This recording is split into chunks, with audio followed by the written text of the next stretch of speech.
lot of practice and anyway, I'm going to share my experience about this. I started with iStent doing first generation iStent, and then we graduated to iStent Inject, and then the welcome change of iStent W.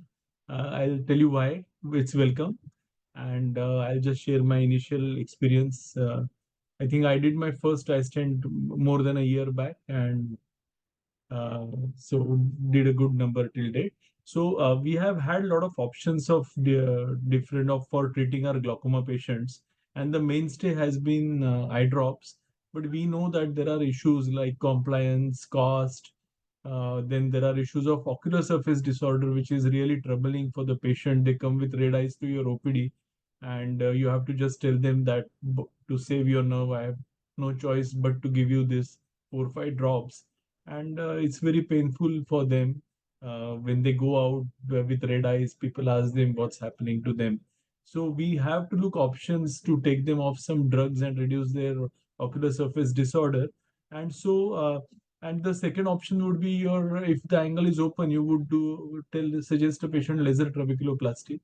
Now, SLTs are around for quite some time and being very widely used. I myself I love doing SLTs, give patients that option. And many times I'm able to, even on patients who are using multiple drugs, I'm able to take them off few drugs like after I do SLT.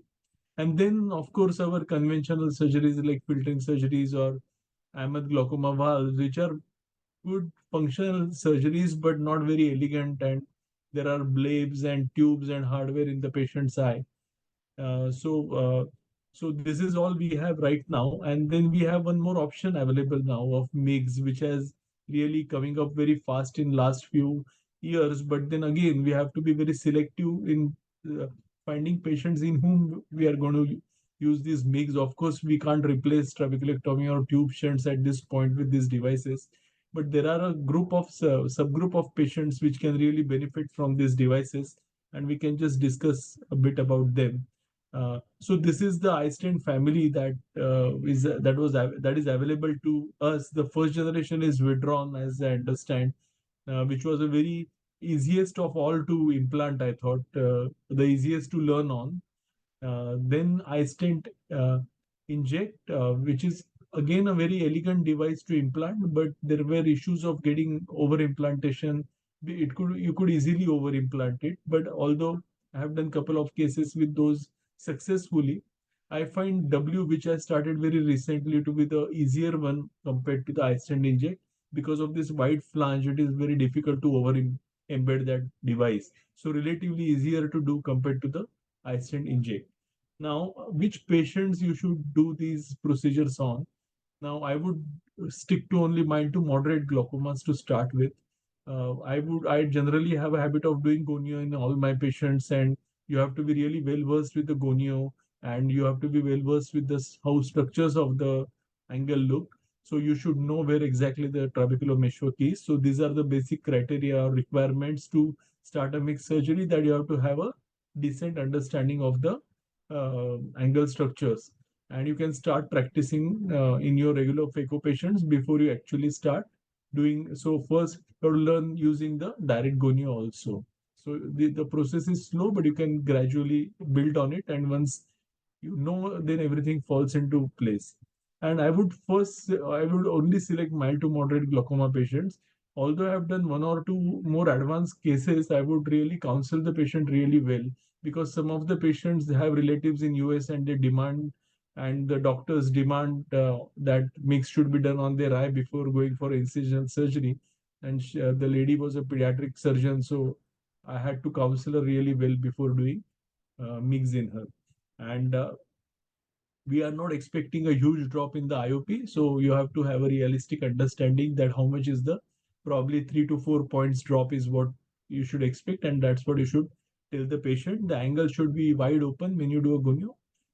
I mean, the angle structure should be clearly visible. If there are too many synechiae or angle closure, of course, this device can't be implanted safely in the uh, angle. However, the oppositional angle closure patients, if you're planning it, doing it with a cataract surgery, these angles open up. And then I have done few of these patients with a mix with the iStent, where I knew that angle is going to open up after doing a cataract surgery, and I could successfully implant in one or two narrow angle cases also, because it was not synechial closure but just oppositional. And we know that our patients are suffering from ocular surface disorder, compliance issues. So these are the good patients to um, give an option of mix, because we can take them off few medications.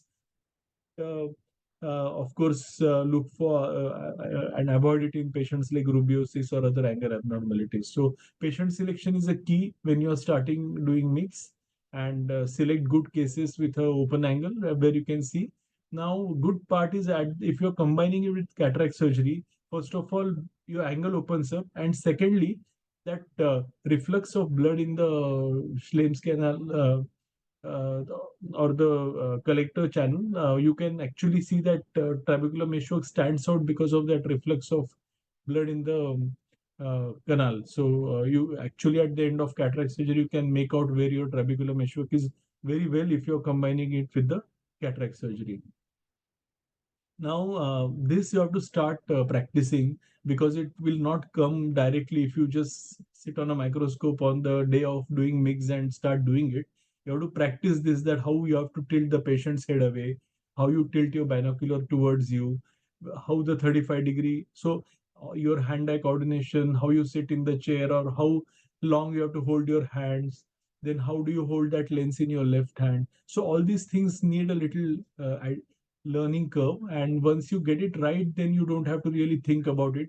It becomes mechanical or a spinal, and you automatically things fall into the place as you go on doing cases. But first few cases, I would strongly recommend that you should try to do it on your routine cataract cases, just the positioning and angle viewing. So once you actually plan to do a iStent, you should know how the other things work, like your lens in your left hand, or your tilt, or your visibility. The key is visibility and magnification. So these things need to be sorted out first before you plan to do a eye stent surgery. So this is my first generation iStent case, and use a very good OVD. That is again a very important thing, because some of the OVDs coming out of your side ports and main section. So if you don't have a good OVD, I use a 1.8% from IOCare, which works really well for me. And see how I'm tilting that microscope. So you have to have a continuous zoom in your microscope and this tilting mechanism. Otherwise, you can't do a eye stent. So you have to have a microscope with a continuous zoom with a good magnification. And you can see that I'm tilting the head away and microscope towards me, so that I can directly look into the angle. And this is a lens which is provided by Glaucos, which is an excellent lens, or you can buy any one that is available in the market. You have to use a good OVD even over the cornea to have a good coupling. So when you inject, besides having a good OVD inside the eye, you need a good one outside also to have a good coupling. And it is important to have a good, nice, tight chamber, so that when you enter with the instrument, it should not become shallow. Because if it shallows with wrinkles on the cornea, your visibility will be compromised. Now I'm going in with the right hand. The device is in. You can see now, you can see the blood reflux. So I know exactly where my trabecular meshwork is, and this happens in all the cases post cataract surgery. And now you can just implant this device very quickly. So this was a very nice device to start the experience with, and it was a easier device to implant. You can see the body of the device inside the trabecular meshwork and the snorkel facing towards you. And you have to also practice picking it up in case you're not able to implant it at the first go. Secondly, it is important to implant it in the first go, because if you do one or two trials, it starts bleeding and then you are not able to see anything. So again, first shot implantation really helps. And this is it about the surgery, and it's pretty quick once you get hands on it. So I'll go to the next video. Now this is a iStent W, which I started doing very recently. And this is a lovely gonio that Sacred gave me, because it has pegs, so you can micro manipulate the eye also. Now it has windows to see where is your trocar. So just go in, dimple slightly and release. And it's a pretty elegant and simple thing. And good part is it has a wide flange, so it doesn't over implant easily. And you can see blood is oozing out of the first device now, so we know we are in the right place. And then the second one. So iStent W I find to be a very elegant device to implant. Uh, and the whole key is to a good visibility. So you can see that this is how well you should see the angle. This is how much should be the magnification. So a good visibility will make your procedure really easy, and a high magnification is very, very important. And this is one difficult case, though, so struggle case that I must show you. So this was my first case of iStent W, and because of parallax, I implanted it slightly below my target. Although I thought I was going in the right place, I decided to remove it, thread it back into the device because we have 3 clicks in the device, and then I just go in and reimplant it. But unfortunately, I have still not sorted that parallax very well, and I still don't have a perfect implant. It is a partial implant, and you can see that once I come out, the device is trying to come out with me. Yeah, see, you can see the device has not really gone in well. So I just try to push it back, and then I decide to go in back with my visco cannula and try to just punch it back with the cannula. So you can see now that I'm successfully punching it back, and the blood oozes out of the device now, and I know that it is secured. So sometimes even if you don't get a right implant, you can pick it up back, put it, just rethread it and just put it back again. So, so managing that device if it falls off is very important. That also you need to practice. Uh, but it's not very difficult. With a good microscope, you should be able to rethread, and you can see the blood oozing out of that device when I'm doing a eye. So I know that the device is in and it's working perfectly well post-operatively. So my early experience, so I have 15 months follow-up now with 15 patients. I have not added iStent W cases because I have not done many, and I've started doing W recently. And I have done both angle closure and open angle. And I told you why angle closure, because there was no synechia and angle opened up nicely post cataract surgery. And most of the patients were mild to moderate glaucoma patients, but one or two were advanced glaucoma patients, which you can see from VFI score. But I had counseled the patients really well before I ventured into doing an advanced glaucoma case. Now, if you see, visual outcome was excellent because most of these cases were combined with cataract surgery, and we had a perfect visual outcome. And although you see that ooze of blood on table while doing eye, I never had a hyphema in any of my cases. So next day, I just clears up beautifully. And the IOP, you can see we had a good drop in first 3 visits. However, from fourth visit onward, if you see, uh, but overall, if you see from 15, most of the patients have fallen to 12, and this is at the end of more than a year. So more than a year, we have had a decent drop in the IOP in these patients. And if you see here that the first acute drop is immediately on visit 1, and then it kind of plateaus and gets stabilizes over a year. So you don't have much fluctuations, and slowly it plateaus and settles down. So from 15 to 12 is what we got, and that's a decent drop in IOP. Uh, Regarding percent drop in the IOP, that is more than 20%. We had a good, almost 40% patient had more than 20% drop, and that's a decent number. Uh, and if you see number of medications, we from 4 to the 2 in initial few visits. Now those patients who were doing very well, they dropped out of follow-ups, and those who did not doing great, where we wanted to call them back to check their IOP again and again, they kept coming back because we voluntarily kept calling them back. So if you see after fourth visit, number of patients have dropped in this, because these are the patients who were we wanted to observe closely for IOP, and in them only you see that number of drops have not reduced much, but a large number of patients we still had a good drop in the number of drops they were using. So a decent drop in IOP, a decent drop in number of drops they were using, had a good positive impact on the ocular surface also. So again, I want to thank Saikat and Glaucos team for their support. It's been a lovely experience, although not a very easy experience. I'm still learning. and still struggling. So hopefully I'll be able to share more of my struggles when Second invites me next time. Thank you.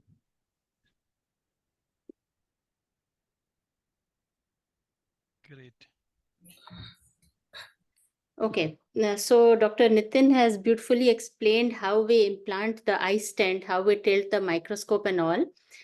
I'll also share my initial experiences, not much, but whatever it is, I hope people learn, and I also try to build up on that. So I'll just discuss a few of my cases where I have used this iStent Inject. I haven't used the first generation iStent. I started off with iStent Inject. And let's see what I have done. So just a sec, my slides are not moving. Yeah. So my first case is that of a 72-year-old gentleman with primary open angle glaucoma for the last 8-9 years. He was on latanoprost in both eyes and brinzolamide brimonidine combination in the left eye, but he was very irregular with his medications. He was also a diabetic with diabetic retinopathy. And so we advised him glaucoma surgery in his left eye, but he was scared of surgery. He underwent micropulse laser in 2019, by which his pressures were controlled for up to a year. But again, his pressures started rising. And in the meantime, he developed cataract. So if we see his clinical examination, his best corrected visual acuity was 6.9. The pressures were maintained on drugs at 17 and 15. The pachymetry was 512, 522. The gonioscopy, it was wide open angles. The right eye had a 0.6 cupping and the left eye 0.9 cupping with diabetic retinopathy. And there was a significant cataract. This was his visual field. The right eye had mild glaucoma, but the left eye had moderate to severe glaucoma with a mean deviation of minus 14.11. So he had to undergo phacoemulsification. So we counseled him to undergo the iStent Inject also along with. So he underwent both eyes phacoemulsification and iStent Inject in Jan and May. So let me show you the video of his right eye. So remember, this is my very first case. So I have omitted the cataract surgery. So we've just injected a toric IOL. So this is one beauty of the iStent. Unlike other glaucoma surgeries, you can use a toric IOL. Again, we tilt the microscope towards the surgeon and the patient's eye away from the surgeon. And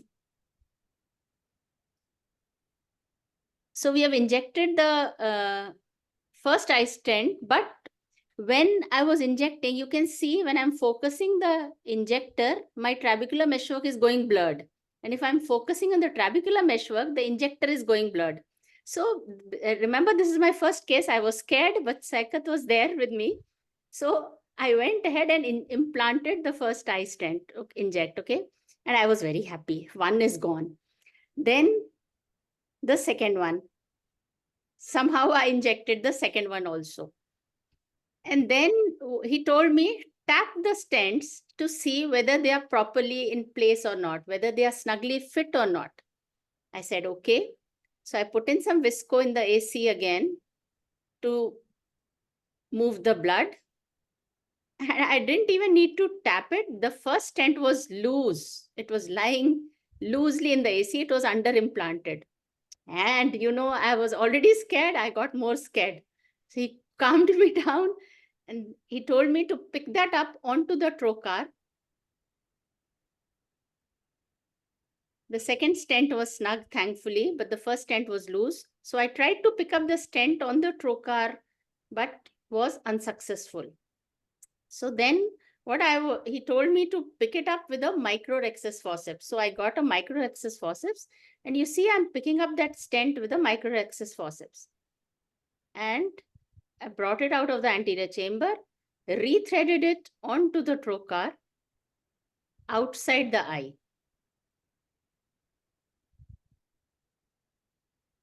Okay, and this part I have purposely kept in the video. Let me pause it here, and this part, just a sec.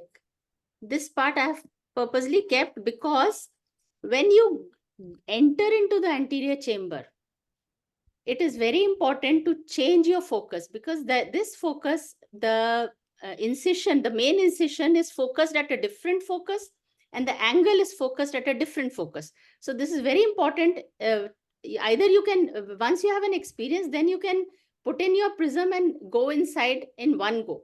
But this was my first case. So I first went inside the AC, and then I have put in the prism to view the angle. That's why I've kept this portion of the video, just to tell the beginners. So then I went in and injected the first stent adjacent to the previous site. So you can see the two stents are very close. Ideally, they should be 1 clock hour or more away, but they are too close because my previous stent was clouded with the bleeding. So I had to inject at a adjacent site, but at least it was perfectly placed. And then the viscoelastic was removed. The left eye was thankfully uneventful because there was no second there. So I had to do it myself. So I did it and it was uneventful. This is the first stent, blood. I'm happy, though the angle view is not very good, but at least I could do it. There. So the two stents are in place. These are far apart, at least. Again, a toric IOL in the left eye also of this patient. So this patient got both his eyes done. So if I talk about the post-operative management, because we are combining it with the cataract surgery, usually when we do a cataract glaucoma combined surgery, like a trab or any other surgery, the post-op regime changes. You have to give atropine, you have to give steroids for too long. But with iStent, the post-op regime is that of a standard cataract surgery. You give a steroid antibiotic combination for about 4 to 6 weeks in tapering doses. And I also add a lubricant. And most importantly, the anti-glaucoma medications, I stop them immediately. And then I add them if required as the patient comes in follow-up. So that I know how much the stent is working. If I keep on giving the medication, I will not know whether the stent is working. Another thing, no extra precaution and no extra medication in this surgery, as I said before, unlike TRAB. So this is my result of this first case of the right eye and the left eye. The first day post-op IOP without any glaucoma medicine was 17 and 11. But at week 1, the right eye pressure rose to 30. Maybe there was some bleeding. Maybe there was some viscoelastic. I didn't wash it completely, whatever may be the reason. But the pressure rose. So I had to give him Diamox for 2 days, BD, and the pressure came down. At 9-month follow-up, the right eye is maintaining a pressure of 17 without any medication, because it was a mild glaucoma, as you must remember.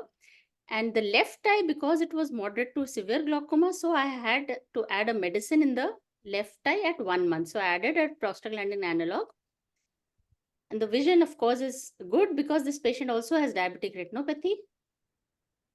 So at 9-month follow-up, this is his visual field. The right eye and the left eye, the fields are unchanged. The Saikat was talking about one of the meta-analysis where they have seen the visual field change. So I also found visual fields are unchanged after this surgery. This is the previous visual field and this is the current visual field. So you can say they are almost similar. This is the previous one. So the patient is pretty stable. Now coming to my second case, this was a 55-year-old gentleman diagnosed with cataract and glaucoma. He was on latanoprost eye drop in both eyes for the last 1 year.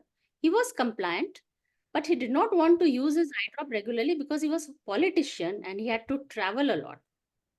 He had history of steroid injections for back pain for the last 3 years. So we counseled him and he had cataract. So we counseled him for cataract and iStent. These are his clinical examination findings. He had a thin pachy, but his pressures were well controlled on one drug only, 10 and 9. But he wanted to get rid of that one drug also. So this was an ideal patient for iStent, I felt. His fields, right eye, mild glaucoma. Left eye also comes in the category of mild to moderate glaucoma. So this is his right eye video. So I went ahead with the cataract surgery. I have again omitted the cataract part. And again, now in this, I can see the angles better. Remember my first case, hazy view. but at least here I can see the angles better. So I injected the first stent. I thought it was a nice inject. I dimpled the trabecular meshwork, pressed the black button. Then when I wanted to inject the second stent, my position was kind of awkward. So I came out of the eye, changed my seating position, went in again. But the hand should be very comfortable when you are injecting. It should be totally perpendicular to the trabecular meshwork. It's not that you don't need to struggle and inject. Come out, refill the visco again and inject. So I injected the second stent. Then I tapped, and again the first stent was loose. But this time I had the experience of my previous case. So I threaded the iStent onto the trocar in the AC, brought it out of the AC. There you can see the stent. And then I kind of rethreaded it outside the eye and injected it again. So just on any paper or anything, or a suture. And there you can see the iStent. Again, I injected it in the proper place. This time it was snug. So the left eye again of this patient was uneventful. So I'm not showing this video.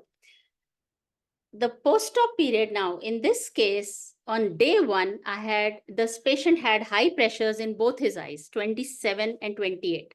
This patient underwent both his eyes surgery in a gap of 1 day.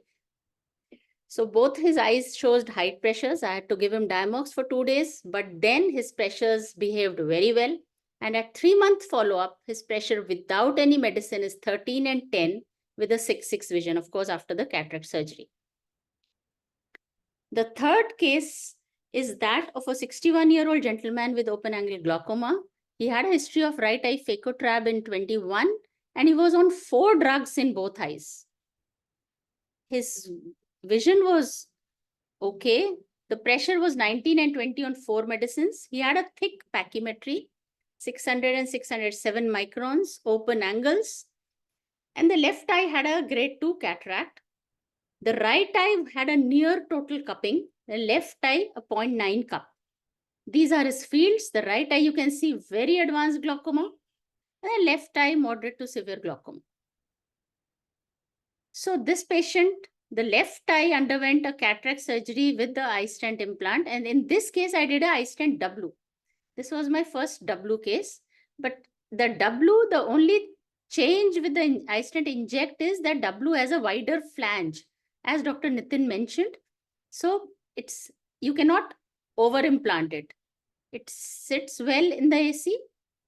That is the greatest advantage of W. And I believe now we'll have just W. We will not have iStent injects anymore. So you can see the bleeding from the center of the stent, and both the stents are in perfect place. There you can see the stents. Again, the visco was washed off, and this was also a toric lens. In the post-op period, again, I had stopped all the medicines. The pressure, this patient has a thick pachy. So the pressure was 23, slightly high on day 1. But at 1 month follow-up, it was 20 with 6/6 vision. So in the next follow-up, I'm planning to do a visual field for him, and maybe I'll add a medicine or drug or 2 if the pressure is high. So the post-op care, if I conclude my presentation, the post-op care is similar to that of any modern day cataract surgery.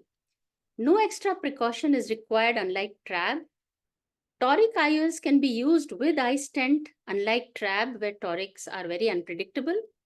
In my cases, I found transient IOP rise, which I thought could be either due to the small amount of bleeding after this procedure, although I didn't have any hyphema, or it could be due to some viscoelastic residual because it's a high-density viscoelastic.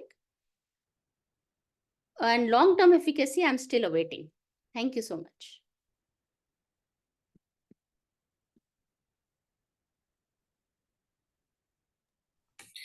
Thank you very much, Dr. Alka. I think it was really an excited topic, and you have actually covered lots of challenging situation as well. I would request open the meeting now as for question and answer, and requesting participants who want to ask any questions can ask, unmute himself and ask, or you can put in the chat. And we have actually collected few of the questions from particularly from cataract surgeons. I think Shaikat, if you can ask those questions to both the speakers. Yeah, I think thank you for, I think Dr. Mayur Batula, there's a comment like excellent presentation. Thank you for the presentation. Thank I you. think all of you can also unmute yourself and just put it across, I think, because there's a smaller group. So if anybody don't have, while you are asking questions, I have a few of the things which we have gathered, and I can just put it across to Dr. Alka and Dr. Nitin. Mainly, if you ask me what is the, how challenging, so if I see it from a Dr. This question is more to Dr. Nitin, because if I ask you, not only as a glaucoma surgeon, but if a cataract surgeons who are also practicing a lot of glaucoma and doing a lot of traps and tubes may not be managing every patient very regularly, how challenging is it to adopt this technology in their practice? Because there are quite a good number of cataract surgeons who have asked this, and we have tried to answer in our own way. But if I ask you, what would be your comments or suggestions? I think learning and doing cataract surgery itself is a feat, so I'm sure they will manage iStents also fairly well. Because if you remember, everybody remembers their struggle learning cataract surgery in their PG days. So I'm sure this is just a step ahead, and I'm sure everybody can adopt very well. Only thing needs little practice and little, Yes. you have to get used to the position, your sitting position, the microscope position, patient head position. Then you have to learn to work at that high magnification. So these are little things that, but a good cataract surgeon, I'm sure, can definitely master this technique. Maybe in 10-15 cases, you get a little more comfortable, just like learning anything, any other surgery. But this is a simple addition that everybody can do to their practice. Great. To Dr. Alka, when you are doing a combined surgery and you have done it, should a beginner surgeon, so before I go to, I think the question is that should a beginner surgeon do iStent in advanced glaucomas as well? No. Good. Thanks for the answer.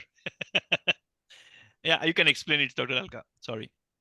What was the question, please? The question was that as a beginner, should a beginner surgeon do iStent in advanced glaucomas as well? No. The single answer is no. But again, I say it's not a matter of advanced glaucoma or moderate glaucoma or mild glaucoma. It's a matter of how well you know your gonioscopy.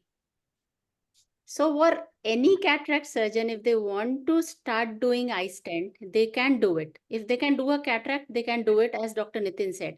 But it is very important to do the gonioscopy in the OPD first, so that you know what is the angle, whether it is actually open or not. And then the same patient do the gonioscopy in the OT. Don't do the iStent, just do the gonioscopy and see whether what you have seen in the OPD, whether you can see it in the OT also or not. So you have to do this for maybe 10-15 cases, and then you are ready for your iStent. Okay, so this question, of course, I could not explain it. This question was not from a cataract surgeon. This was from Dr. Mayuri Batula, who is also a glaucoma surgeon from Hyderabad. And her question more, I think, was intended toward that in the beginning, because it is much more easy to convince patients, or is it that advanced glaucoma we should try our hands, or we should do with the mild to moderate glaucoma, because these are people. Ideally, mild to moderate glaucoma, because what iStent does is takes away 1 or 2 medicines. Exactly. In advanced glaucoma, we cannot. I have done, that is a different issue, because the patient, the indication was different, because the patient did not want a trab in the other eye. He had already undergone a trab in one eye. So that's why, but I'll do his trab once, maybe 1 year down the line, maybe I will do the trab. But mild to moderate glaucoma, choose your cases that way. So not it is all advanced. about setting up the target IOP. I mean, Yes. if you have Yes. an advanced glaucoma patient and you need a 30-40% drop, then this is not the device. Not the device. Yes. Yeah. And then Dr. Gita, you have put a question. You can freely ask the question also rather than I reading the question. You can ask the question to, I think. Hello, ma'am. Are you able to hear me? Yes. You have to do the procedure in both eyes simultaneously, or you have done separately, ma'am? No. Separately. 3 months gap. My doubt is after post-op care, right, every time you have to check the position of this iStent again and again. I mean, No, you have to do a gonio, By whatever. a gonio in the OPD? Yeah. After 2 months, you're saying no. You have implanted today, and after 2 months, the patient come back. You have to recheck the position, or it will be in there. It usually is there, but I usually do post-op gonioscopy after a month. After a month. Yes, I usually do one gonioscopy just to check. But the iStent doesn't move. Once Yeah. And I have a it doubt. usually So doesn't after move. 1 month, you have to do a gonioscopy that according to your protocol. Yes. Okay. I usually do it that way. Yeah. Okay. Of course, just to give you a background, Dr. Gita, you should, more than the gonioscopy at 1 month, what I ask everybody to do is post implantation, although you'd feel like that I should come out and leave the surgery table as soon as possible, I would insist go and do those nudgings, which every one of them has done, and we have got the device out. That is okay, because if the device comes out at that moment, you have time to go and rethread it. And I think Dr. Nitin and Dr. Alka, for the first time, I think any of the platforms has so many reimplantations and rethreading. I think that will give you a confidence that it is not so tough. So go ahead and do it and implant it then and there. Because if you have done the procedure check and everything has not come out, chances that it will never come out in future. And one more question, it may be funny. Why again reimplantation is done in the right eye, but madam has done a very good in left eye? I don't know if it's regarding the position or getting practice in the left eye very easily. This is a tricky question. So let me answer that. See, if you do right eye and then do immediately left eye, if you have a lot of gap between the cases, you'll struggle. So doing these cases regularly is very important, because whenever I have done it after a long time, I've struggled in the first eye. And when I took that other eye after 3 days, I have just come out in 5 minutes. Yeah. So the key is depends to do upon the these cases, practice. Yes. practice and regularity, how you do it. The more regular you are, the faster you'll get. How interval, I mean, how long they should plan for the one eye and the next eye? Suppose, for example, you're doing the right eye today. How much of gap I should leave for the left eye? That's what I Like your cataract surgery. I mean, the same way. I mean, I would do other after 3-4 days also. I mean, depends. Okay, sir. But you have to, of course, monitor IOP post-op for both the eyes. There is no hyphema, sir. No, Even though not if you on the next day. reimplant, even though if Not you on the reimplant, but taking out and placing No. again, It all goes away next day. I mean, the patient is comfortable. if you do a GAT case, you'll actually see a hyphema. But these cases you don't see. Oh, okay. The I patient think- is comfortable without any iritis, anything, sir, in the post-op, if there is. They do very well. No iritis. They I've do never very had well. experienced iritis. Okay, sir. Okay. Thank you, sir. Thank you, ma'am. Hello, So doctors. This is Dr. Mayuri. I Yes. wanted to ask how you people are convincing the patient for iStent, and what do you promise the patient? Like post-op, what will the patient have? How to counsel? Because I'm having difficulty counseling the patients. So if you can give some insights, it will be really helpful. Very nice question. I think these are very question of the hour across the country. And I Yes. think both of you, I think Dr. Alka, Dr. Nitin, you are the best person to answer it. That how to really counsel the patient, or what expectation do we set up in this patient so that we can And manage them. doctors, I'm a glaucoma doctor, so I see glaucoma patients. So I don't know how to counsel them. That is a problem I'm having as of now. So No, if you can help. So I I think- basically counsel you have to first set the expectations right. Like we have to tell the patient that we are doing this to bring, anyway, I'm entering your eye. I'm going to do a cataract surgery. And this is an additional procedure that's going to take 5 more minutes to do. While doing this, I'm going to bring your pressure down by a few points, which will be protective for your nerve. So that's what I tell them. There are it is not an incisional surgery. So I tell them that I'm not going to take any extra cuts or stitches like done in a conventional surgery. And we always have an option open in the future to do other surgeries. So Okay. that is how I convince the patient, and also set the expectation right that maybe I'll take off a drop or two, not Okay. that it will be drop free, but Okay. I think people are scared of incisional surgeries and stitches. Yes, they are scared of stitches. They don't want to So undergo I know. trap. So then that is where you can pitch your iStent probably, and just tell them that in future options are open again. Okay. Okay. Thank you, doctor. Alka, if you can share, because this is Yeah, I also very tell personal. them that glaucoma is a progressive disease. So it's not that you do any surgery now and it is disease is gone forever. It's not like cataract. So Yeah. because it is progressive, so this is the first step. Uh, you do the iStent, your glaucoma clock is kind of reset, and then maybe later, few years down the line, you might need a trab again. And if we do a trap now, few years down the line, what will you do next? So we go Yes. step by step, something like that. Okay. Thank you. Thank you, Dr. Moiri. I think there's a question for Dr. Sanaj. Do you want to ask yourself, or should I read the question, Dr. Sanaj? Okay. I think there's a question that have you ever experienced that after a glaucoma stent has been implanted and still required to do a trab afterwards? Yeah, I think Uh, Dr. Nitin can answer it. So I mentioned in my talk regarding the pediatric surgeon, the young lady whom had a advanced glaucoma. She read in so she was very well read with relatives in US. So she came to me specifically for this. So I told her I'll do it for you because it's a small cut and a non minimal invasive surgery. But I told her clearly she might need a trabeculectomy if IOP is not well controlled, and she was ready to accept that.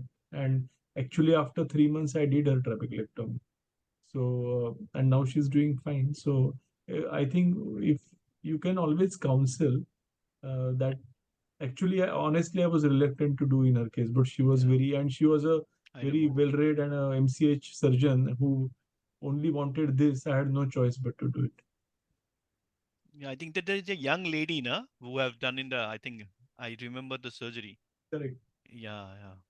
Right. I think the why we are very stringent, and Dr. Manisha always says in Mumbai that Psycha does not allow any patients to be done is because if it is not a mild to moderate, we may land up into these situations because we have to understand what is the target IOP.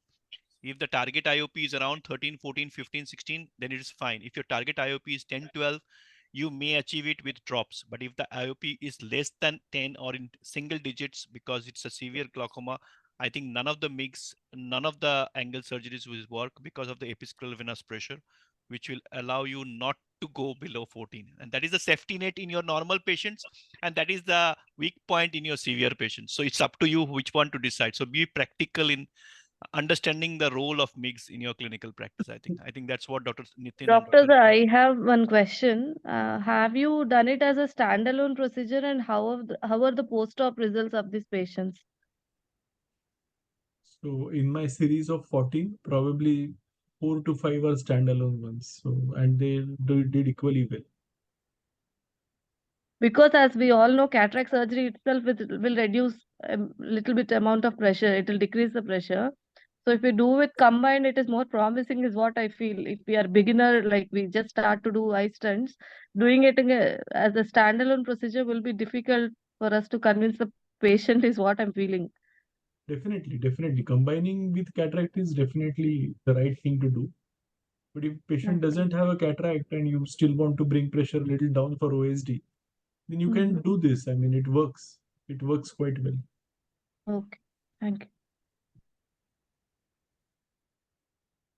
So, yeah, if you have any other questions, you can put it across. I have two more questions actually to both Dr. Nitin and Dr. Alka. First question to Dr. Nitin again is, of course, Dr. Alka already shared one part of it, that can we use high-end IOLs with iStent Inject high-end means premium IOLs in the patients which we are doing. Both of you can actually give your comments. Dr. Nitin, please. Yeah. First So one. for mild to moderate glaucomas, I regularly use EDOFs and torics. So you can definitely use them along with iStent. So that's the routine practice. Of course, not multifocals. Dr. Alka, I think you have also Yeah. used. Torics are a routine in my practice because iStent doesn't do anything to the K or the axial length or anything. I mean, it doesn't change the keratometry in any way. So you can use torics safely. But of course, in glaucoma, we avoid the multifocals because of the contrast problem. So Yeah, that's right. And how steep is the learning curve? As the word says, I really don't understand this question very well, but this is the question which I face very regularly. I don't know how to answer it. So I want to ask you, maybe comparison to phaco, maybe comparison to other surgeries which you have experienced in your career or in your practice, how steep is the learning curve? I'm still on the steep part of the curve, so I think maybe after 16, 17 cases, I'm still No, learning. I think for you the learning is one which you have given a solution. You have to counsel more patients so that you can do it more frequently. If you do it within 3 days every time, so you will do more better. But I got it. I got it. I think that's the answer which people are looking forward. Thank you. We I have think. two Oh, questions. We I have two think there more are two questions. questions. So can it be done in a phakic eye with open angle glaucoma? Dr. Aruni Chakraborty has put it across. Dr. Aruni, are you there? Yeah. Can it be done in phakic eyes with open angle glaucoma? Of course, and I've already we Done it. discussed the same thing. That of course it can be done. It works well. I mean, out of my 16, 17 cases, 5, 6 cases were faking. angles should be open. That is important. That's Phakic or not phakic, angle should be open. true. Of course, with the phakic eyes, I think there is also a concern. Is there a challenge of, side effect with when you are entering the phakic eye and you are not doing so is there any challenge of that? Surgical complications or any A outcomes? good OVD is a key. Keep a good tight anterior chamber, keep it deep so that you can see angle very well. And this is a very minimally invasive surgery. Go in and come out quickly. If you struggle, you'll have all sorts of problems.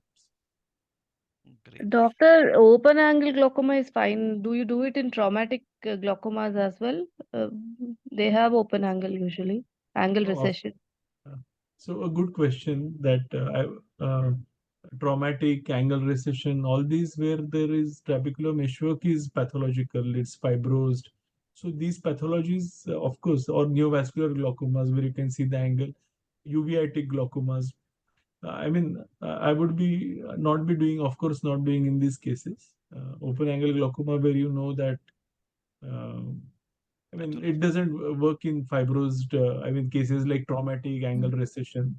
So Okay. no, Okay. you have I to think, select carefully. yeah, I think Dr. Swaroop, you have put in a question. I can see you in the video. I can put your question. Then I'll come to Dr. Pankaj and Dr. Ratan Kumar's question.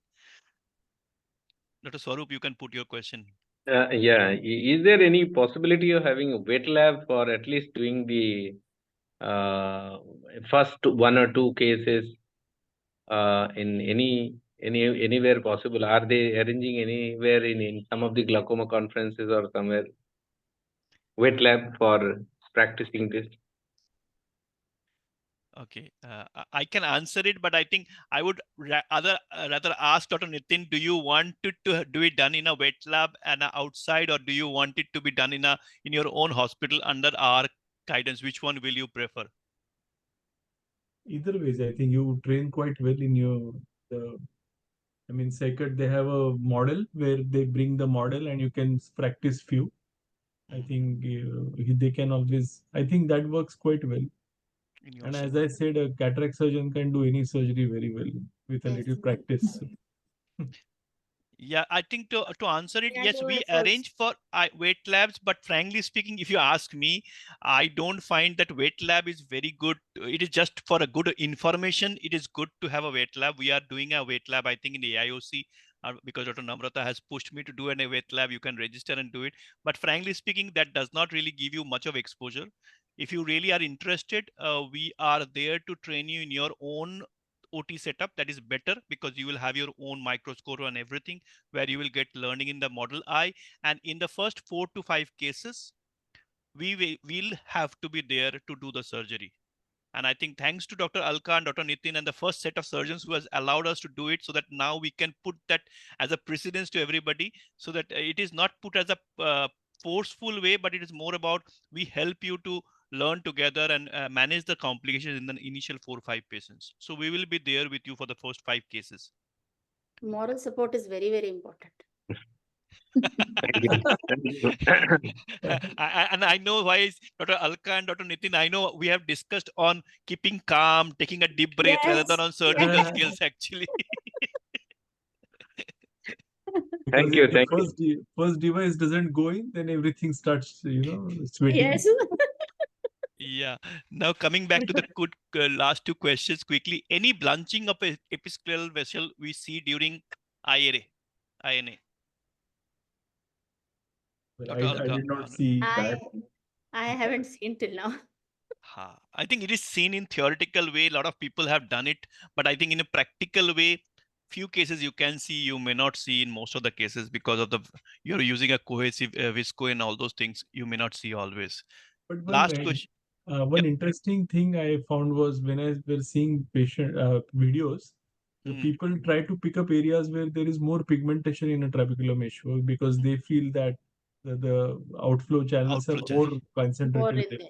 Yeah. and they try Yeah. to put it there. So Yes. maybe I've decided to try and see more carefully next time, because initial few cases the challenge is to put it in the right place first, and Now then you you are. can refine the technique later. Yes. Now you are upskilling yourself. Now you're fine tuning your things Yes, actually. yes. Last question, of course, in the chat box. Can the iStent be blocked in long run? In If it- pigmentary glaucoma or in pseudoexfoliation, maybe. Yes. Yeah. Sorry, Dr. Nitin. Do you have? Otherwise, I will take So this if because you, this is more of the data actually rather than of the that's fact. right, but I had slightly over implanted in one eye, and then I could see that it was not working very well. One of the two in one iStent inject case. So if you Yeah. don't implant it perfectly, then if it is over implanted, then Yeah. it will go block. So yes, in over implantation, that was the issue with iStent inject. Actually, that's why we moved to iStent inject W. Is that there is a little bit of over implantation, and if it gets blocked by the iris or the tissue grows, then you cannot help it. But on the other side, in terms of blocking, we have the data which we have seen that both in terms of iStent blocking and as well as iStent getting dislocated from the first question, does it get dislocated after implantation? We have seen in the trials and the safety data which we have produced that around 3 to 4% of the patients, maybe in a period of 5 years, we have seen that it has stopped working in those patients. So basically, these are the patients which may have, because of the blocking happening or the collector channels not working. So 3 to 4% of the patients does not we have seen in the clinical trials. And in terms of iStent coming out, we have not seen much of cases if the procedural checks has been done in the initial days. If you have not done it, then you may see a iStent floating in the eye, which we don't want at all in any case. So that's why we push it hard that you should do a procedure check to start with. I think that's it, and we are quite in the night, although we started on 8:35 and we are in 9:35, and a lot of questions, a lot of discussions. If anything is there, otherwise I'll ask Sutanay to maybe close. Any comments, Dr. Alka and Dr. Nitin Deshpande, any of your closing comments from your side? To the newcomers, and there are a lot of people who want to try it, and most of them are in the bridge. If we are interested, but how to do it? Any last moral support to them or guidance to them? Yeah, I've said it multiple times. If you can learn a cataract surgery, iStent is a piece of cake. Yeah. And It's Dr. little practice, little perseverance, and with your team support, I'm sure it's doable for everyone. Thank you. I would say don't lose hope.